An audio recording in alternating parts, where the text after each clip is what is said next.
Zero's story in Final Fantasy XIV isn't over yet, but her development since debuting in Endwalker is something I'm enjoying even more with patch 6.3. So let's examine the changes happening to this new character and speculate on where her journey will lead. Naturally, this video contains spoilers for patch 6.3 and Final Fantasy IV, so proceed with caution.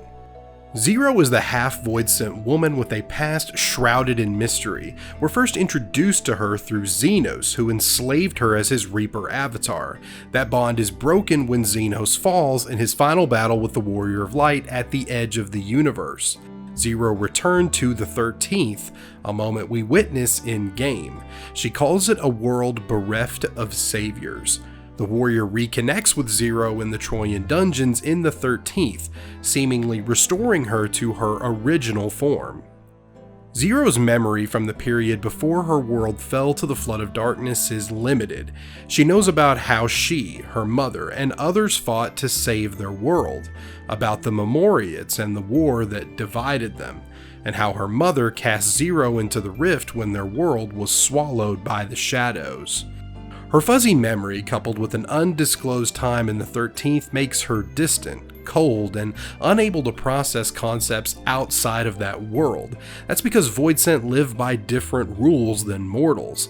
Permanent death is not so easy. Voidsent will reform and return in the 13th with a few exceptions.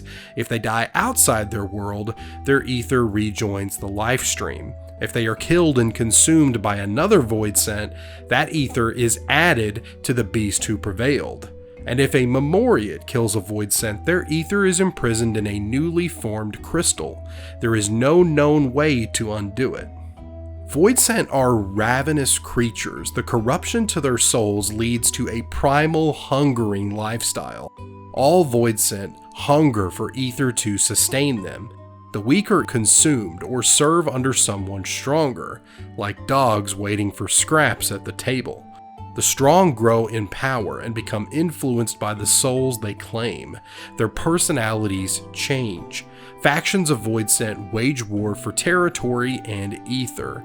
Nothing is given without receiving something in exchange. Everything is a transaction. This way of life has influenced Zero to a large degree, and we see that through our time with her. Zero won't lift a finger to help anyone unless she gets something in return. She's accustomed to ether, the one thing all Voidsent need to keep them going. The Warrior of Light and their party concede to these demands initially. Vitra and Y'shtola both promise ether in exchange for her knowledge and guidance, but if they can't pay or don't, she's content to sit out. The only side Zero is on is her own. Zero's survival is all that matters to her. In fact, she's somewhat confrontational if she feels like she's being cheated on these transactions. That's how our relationship with Zero begins, but we do see her defrost in 6.2 and 6.3. As much as she wants to be paid for her services, she never wants to be in debt. Zero is reluctant to aid the heroes against one of the four archfiends, Scarmiglione, because they haven't paid her ether, so she owes them nothing. But Y'shtola reminds her of a gift she did accept, a name, one signifying a new beginning. Zero didn't ask for a name, but she did accept it, so she joins in to turn the tide against the archfiend. We also eventually see that she isn't as cold and as disconnected as she'd like us to believe. Zero takes us to her domain, a place where she allows weaker, outcast Voidsent to dwell. This isn't like most Voidsent, who allow weaker ones to stick around for their service. Zero doesn't care about having minions or followers. She cares for the ones who have found their way here, even if she doesn't want to admit it. There's only one rule for Zero's domain: don't succumb to the instinct to devour. She even tries to play the mediator role, doing her best to keep the two most cowardly Voidsent from eating each other. It's clear she's developed a connection to these creatures. The empathy is there, even if she tries to hide it. Zero becomes a stranger in a strange land when the party has no choice but to bring her to the source. It's here that we see the most drastic developments of her character. She confides in you that she would rather die than see her essence diluted.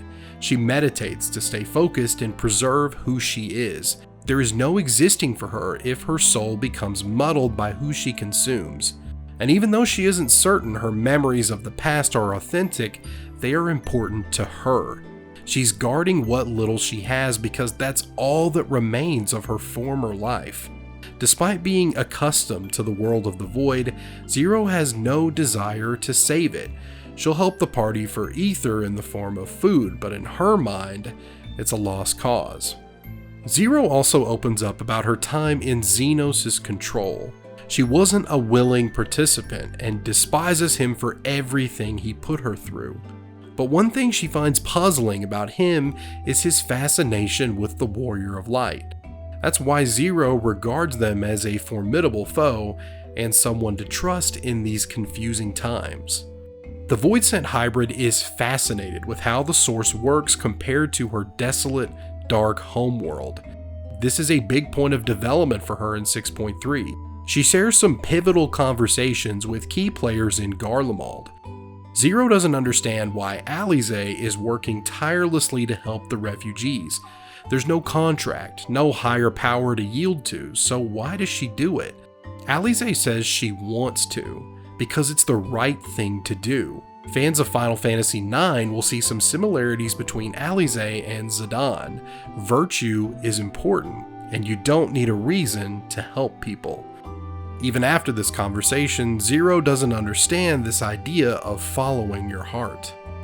She also grows through her interactions with Euless, a Garlean soldier who was once distrustful of the Eorzean alliance. He can see why Zero is attached to the party. His people pushed them away, but they stayed and listened. That's the kind of people they are. It's much different from Zero, who tries to push people away. Zero says she's only upholding a contract, but Euless doesn't buy it. She initially sits out when the Voidsent begin making their way to the refugee camps. Death for her kind is permanent in the Source, a risk she's not willing to take. But Euless steps up. He'll go search for the missing supply run. Zero says he's a fool to go alone. But Euless won't just abandon his people. She sees something in his commitment and tags along.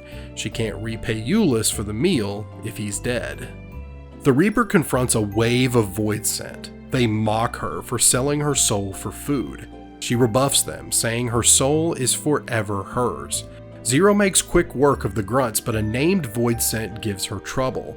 She's eventually overwhelmed and begins to lose consciousness.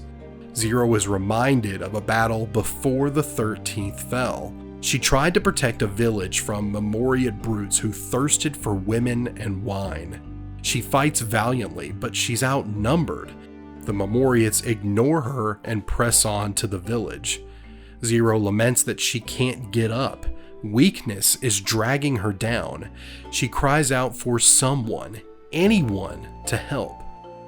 The same mistakes leading to the same ends in the present. What should she do?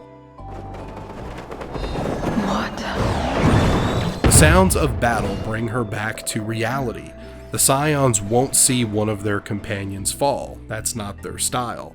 Zero questions why they're here, and Alize says she went where she was needed. Alphino provides some healing, and Zero is ready to fight once more. This battle sparks the greatest change in Zero's motivation. She offers her help freely to the party when they head towards the Void Gate. No payment necessary. She's helping because she wants to. Something has been kindled inside of her, and even if she doesn't fully understand it, she's going to follow her heart. Answers will come along the way. The end of the 6.3 story brings us to Mount Ordeals. The warrior is confronting the final archfiend Rubicante. He remembers what the 13th used to be. He fought and tried to stop the Contra Memoria, but he failed. So now he atones by waging another war. He says the wheel of depravity must be broken. Zero arrives after the warrior deals a mortal blow. Rubicante is fading, but she has words for him. Zero doesn't know much about this wheel he speaks of, or what the Voidsent's fate should ultimately be. but she does know it's wrong to condemn another to save yourself. Not everything must be bargained for. You can do things without exchange. You can follow your heart. You can trust, bond, and hope. She's learned these things from the source, and Zero is going to do things her way from now on. She's throwing away the Voidsent way of life, and she's going to forge ahead in a new way. Zero's moment is somewhat similar to what happens on Mount Ordeals in Final Fantasy IV. The protagonist Cecil is also someone who struggles with his identity and morality. He throws away his Dark Knight's blade on the mountain. Cecil wants to forge ahead with the bonds he's made on the journey and fight a new way as a paladin.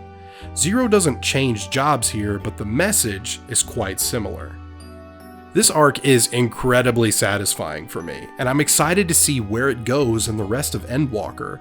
It's obvious that Zero's missing memories will play a part in the rest of the Void story, whether that involves just Golbez or some unseen force pulling the strings. Let me know if you want me to talk about that guy in another video. And if you enjoyed this one, liking and subscribing really helps. Take care, warriors, and I'll see you next time.